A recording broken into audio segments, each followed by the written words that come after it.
여러분, 매일 스마트폰으로 사진 찍으시죠? 그런데 우리가 그냥 찰칵하고 찍는 이 사진 속에 거의 100년 전 기술의 원리가 그대로 담겨 있다면 어떠세요? 좀 놀랍지 않나요? 오늘은 바로 이 1926년에 나온 아주 오래된 사진책 한 권을 가지고 시간을 뛰어넘는 사진의 진짜 비밀이 뭔지 한번 파헤쳐 보려고 합니다. 와, 책을 딱 펴자마자 나오는 첫 문장부터가 심상치 않죠. 응용과학 중에 사진만큼 보편적인 매력을 가진 건 아마 없을 거다. 1926년에 나온 말이에요. 생각해보세요. 그때는 엄청 복잡한 장비에 막 화학약품까지 있어야 사진 한 장 겨우 찍던 시절이었거든요. 그런데도 이 정도였다니.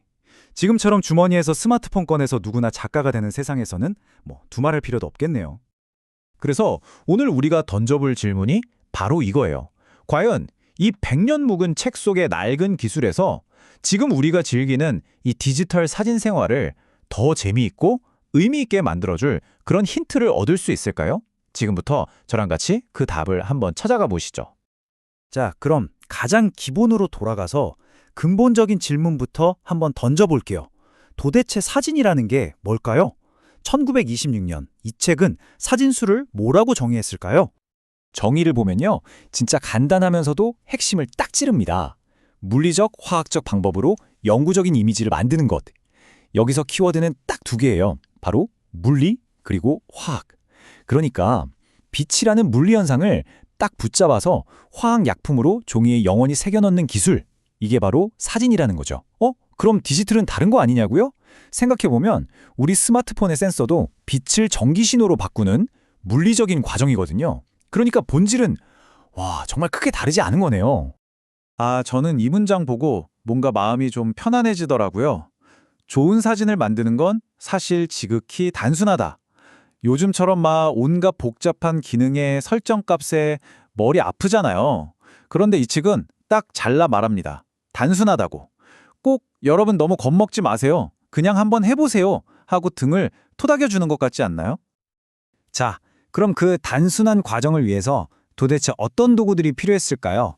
제일 중요한 것, 바로 카메라부터 한번 보죠.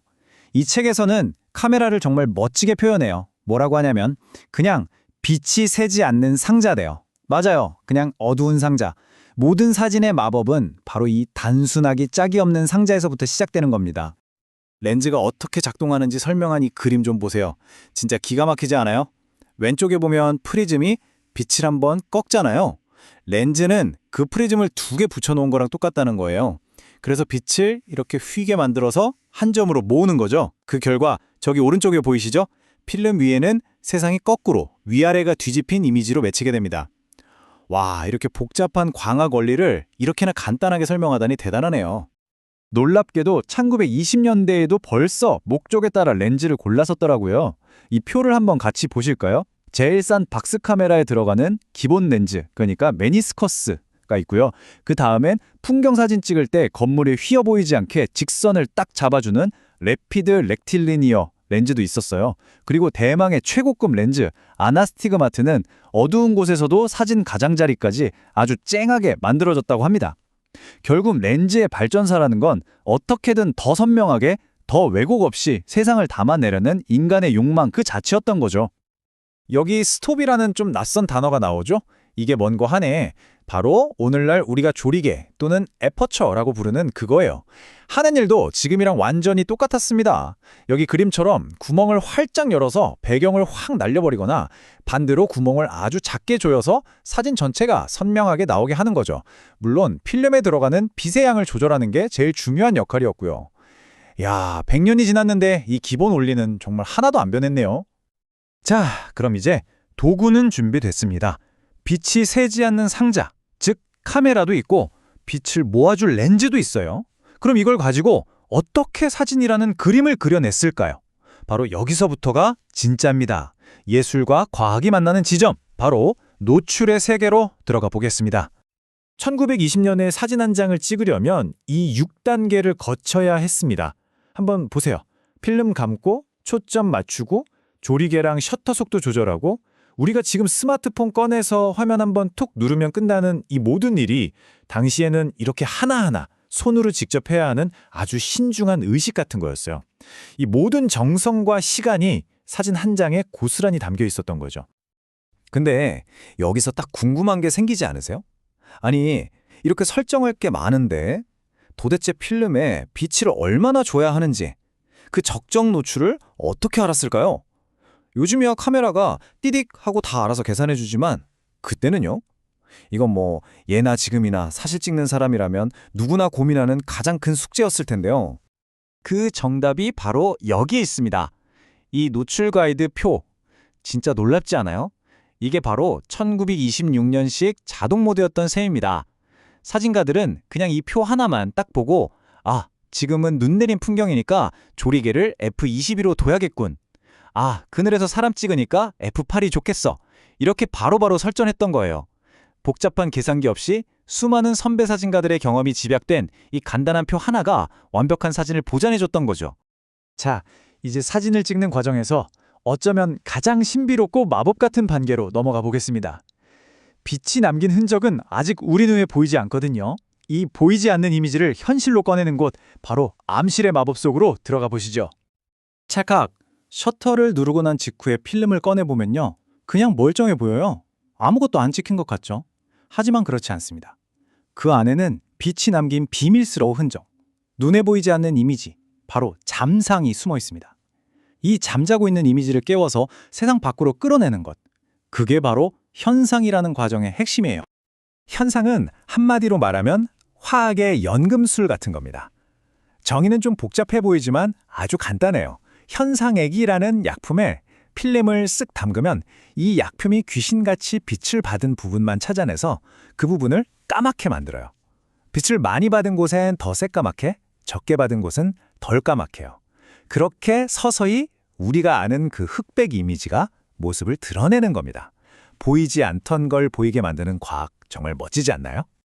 그래서 네거티브 필름 한 장을 만들려면 이 4단계를 꼭 거쳐야 해요. 첫째, 현상으로 그림을 그리고, 둘째, 수세로 그림 그리는 걸 딱 멈추고, 셋째, 정착으로 그림이 지워지지 않게 코팅을 한 다음에 마지막으로 깨끗하게 세척해서 말리는 거죠. 이 중에 하나라도 빼먹으면 안 돼요. 영원히 남을 사진 한 장을 위해서 꼭 필요한 과정들이었습니다. 자, 이제 기나긴 여정의 마지막 단계에 도착했습니다. 아직까지는 모든 게 반대로 보이는, 그러니까 까만 건 하얗게, 하얀 건 까맣게 보이는 네거티브 필름뿐이잖아요. 이걸 드디어 우리가 보고 만지고 다른 사람에게 보여줄 수 있는 진짜 사진, 포지티브 이나물로 만드는 과정입니다. 이 대목이 진짜 재미있어요. 이게 바로 1920년대식 포토샵이거든요.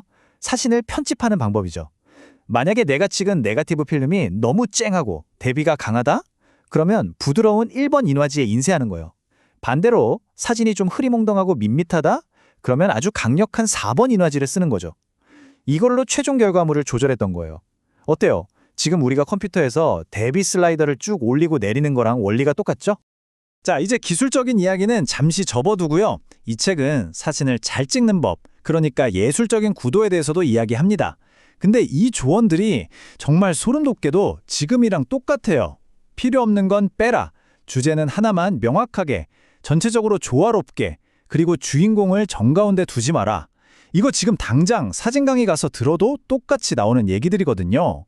와, 결국 좋은 사진을 만드는 기준은 100년이 지나도 변하지 않는다는 거네요. 네, 지금까지 빛을 잡아서 화학으로 그림을 그리고 예술적인 원칙에 맞춰서 멋지게 완성하는 이 모든 과정을 함께 따라와 봤습니다. 이제 정말 마지막으로 이 1926년의 책이 상상했던 사진의 미래는 과연 어떤 모습이었을지 한번 들여다보면서 이야기를 마무리할까 합니다. 아마 깜짝 놀라실 거예요. 예측이 정말 예리하거든요. 이 책에서는 1920년까지 사진 기술이 어떤 길을 걸어왔는지도 이렇게 요약하고 있어요. 그저 빛으로 그림을 그리던 카메라 옵스큐라에서 시작해서 아주 번거롭고 힘들었던 습한 시대를 거쳐 드디어 누구나 들고 다닐 수 있는 필름 카메라 시대에 이르기까지 사진의 역사는 한결같았어요. 끊임없이 더 편리하고 더 많은 사람들에게 다가가는 방향으로 발전해 온 거죠. 그리고 1920년 그 당시에 사진은 이미 단순한 취미가 아니었습니다. 사회를 움직이는 아주 중요한 기술이었어요. 인물 사진이나 광고 같은 사업은 물론이고 엑스레이나 천문학 같은 과학 분야, 심지어는 영화라는 거대한 산업까지 사진은 세상을 기록하고 분석하고 또 변화시키는 핵심 도구였던 겁니다. 그리고 이 책은 아주 정확하게 다음 단계를 예측해요. 바로 컬러 사진의 시대가 올 거라고 말이죠. 그리고 이 책은 마지막에 이런 질문을 던지면서 끝을 맺습니다. 이렇게 모든 게 계속 발전하고 있는데 미래에 뭐가 나타날지 누가 감히 예측할 수 있겠는가? 정말 멋진 질문 아닌가요? 이 질문 하나가 1926년의 필름 카메라부터 지금 우리 손에 들린 스마트폰에 이르기까지 사진 기술이 겪어온 그 엄청난 여정을 전부 담고 있는 것 같아요. 그리고 동시에 우리에게도 묻는 거죠. 앞으로 또 어떤 놀라운 미래가 우리를 기다리고 있을까? 어쩌면 100년 전에 이 안내서가 던진 질문에 대한 답은 바로 오늘 여러분이 찍은 그 사진 속에 이미 담겨 있는지도 모르겠습니다.